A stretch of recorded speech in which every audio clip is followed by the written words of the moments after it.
oleh karena masih ada salah satu wilayah daripada Republik Indonesia diduduki oleh pihak asing. Oleh karena salah satu wilayah daripada Republik Indonesia masih belum merdeka, maka kita anggap sebagai satu kewajiban yang keramat untuk memasukkan daerah yang masih diduduki oleh pihak asing itu ke bawah kekuasaan Republik Indonesia. Dan saya ulangi lagi, insya Allah subhanahu wa ta'ala, dalam tahun ini juga. Sebab itu adalah kehendak bukan saja daripada seluruh rakyat Indonesia yang berjumlah 96 juta orang, tetapi adalah juga satu keharusan daripada sejarah. Nah, itu dia cuplikan pidato Insinyur Soekarno-Hatta mengenai Trikora. Sehubungan dengan cuplikan pidato Insinyur Soekarno-Hatta, kami dari kelompok Ganjil akan memaparkan materi mengenai Trikora. Untuk beberapa materi yang sudah kami dapatkan antara lain, yang pertama ada pengertian Trikora, sejarah Trikora, latar belakang Trikora, isi Trikora, tujuan dan dampak Trikora. Oke, langsung kita simak video yang pertama. Operasi Trikora adalah operasi militer yang dilaksanakan di Indonesia untuk melawan pendudukan Belanda di Irian Barat. Operasi ini terjadi pada bulan Desember tahun 1961 dan berakhir pada bulan Agustus tahun 1962. Operasi ini berakhir dengan pendudukan militer Indonesia di Irian Barat. Trikora sendiri merupakan peristiwa konflik yang terjadi selama 2 tahun dalam rangka menguasai wilayah Irian Barat dan menggabungkannya ke dalam pelukan Ibu Pertiwi.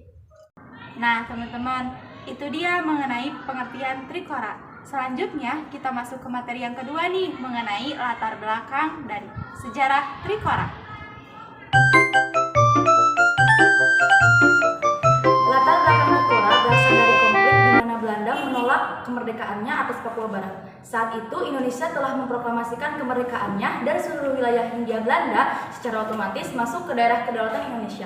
Disinilah hal ini diambil ke dalam forum internasional. Dalam konferensi meja bundar pada tahun 1949 di Den Haag dan dasar keputusan piagam PBB pasal 73E, di mana keduanya membahas hal ini tetapi tidak ada kesimpulan yang ditarik. Setelah itu, Belanda membentuk tentara Papua pada tahun 1957. Di situ Indonesia tidak mau kalah. Maka dari itu, sebelum tercetusnya isi Trikora, Indonesia telah menetapkan Irian Barat sebagai provinsinya. Penetapan ini bertepatan dengan hari kemerdekaan pada tanggal 17 Agustus 1956, di mana gubernur pertama di Papua Barat yaitu Zainal Abidin Shah. Hari Trikora diperingati setiap tanggal 12 Desember. Pada saat itu, Presiden Soekarno mengumumkan Trikora bertempat di alun-alun utara kota Yogyakarta. Pada tanggal 19 Desember 1961, Operasi Trikora adalah konflik 2 tahun yang dilancarkan Indonesia untuk menggabungkan wilayah Irian Barat. Tak hanya itu, Soekarno membentuk Komando Mandala. Mayor Jenderal Soeharto diangkat menjadi panglima setelah perjuangan panjang dan ada campur tangan Amerika Serikat. Akhirnya, Indonesia dan Belanda kembali bertemu untuk menempuh jalur diplomasi dalam menyelesaikan masalah ini. Pada pencapaian ini, sebuah kesepakatan yang dituangkan dalam perjanjian New York. Akhirnya, tanggal 31 Desember 1962, bendera Belanda resmi diturunkan dan digantikan dengan bendera merah putih sebagai tanda dimulainya kekuasaan di Indonesia atas tanah Papua di bawah pengawasan PBB. Masalah ini bermula dari konferensi meja bundar di Den Haag, Belanda pada tanggal 2 November 1949 terkait rencana pengakuan kedaulatan terhadap Indonesia oleh Kerajaan Belanda.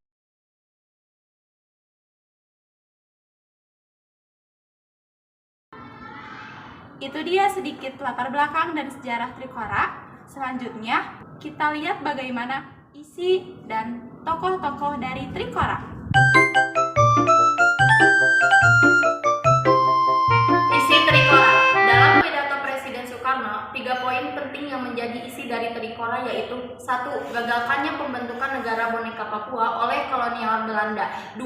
Dikibarkannya bendera sang merah putih di Irian Barat sebagai wilayah tanah air. 3. Bersiap melakukan mobilisasi secara umum guna mempertahankan kesatuan dan kemerdekaan bangsa. Nah, di sini kita mengetahui bahwa bangsa Indonesia dan pemerintahan Indonesia sudah siap berperang demi merebut kembali Papua Barat.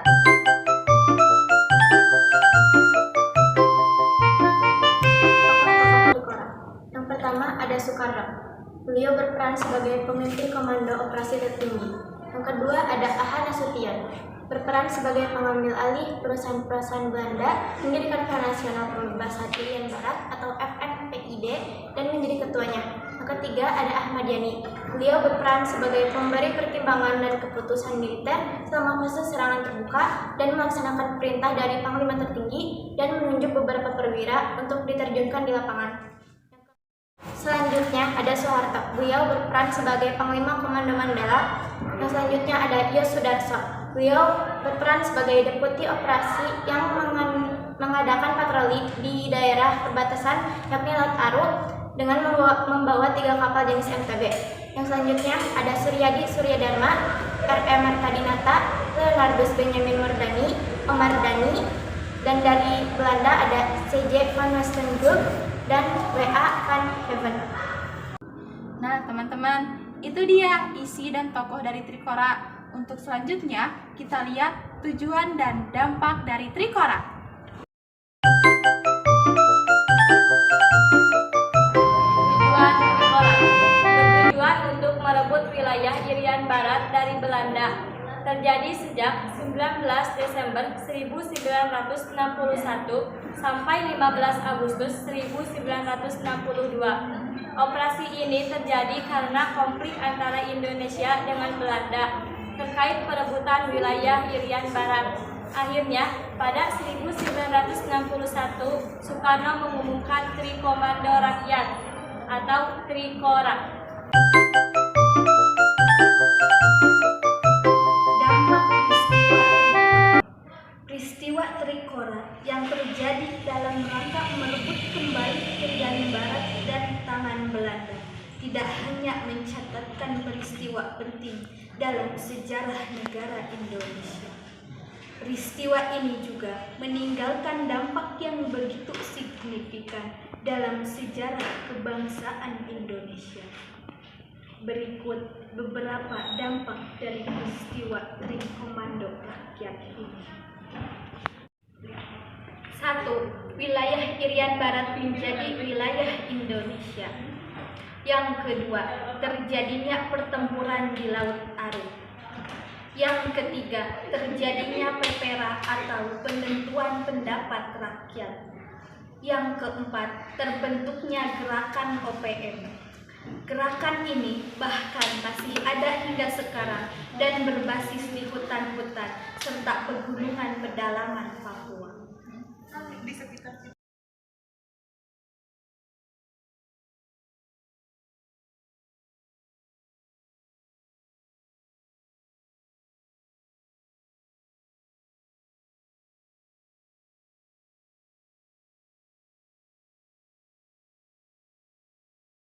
Nah, teman-teman, itu dia tujuan dan dampak mengenai Trikora. Sekian dari kelompok kami, mohon maaf apabila ada kesalahan. Kami dari kelompok Ganjil pamit undur diri. Wassalamualaikum warahmatullahi wabarakatuh.